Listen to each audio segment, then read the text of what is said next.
Saan napunta ang 12 apostol pagkatapos ng muling pagkabuhay ni Jesus?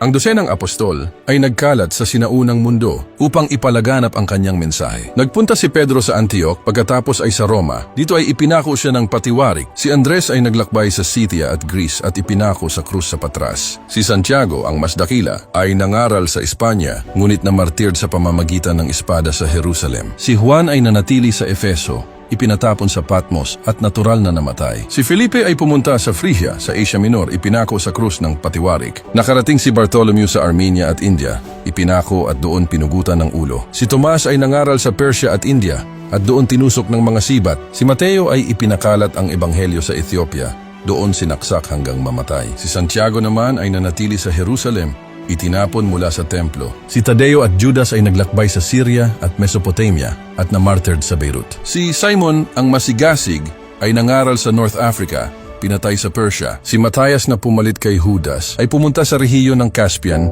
at doon binato at pinugutan ng ulo. Ang kanilang mensahe ay muling humubog sa mundo at ang kanilang mga landas ay umaalingaw-ngaw pa rin sa kasaysayan ng mundo.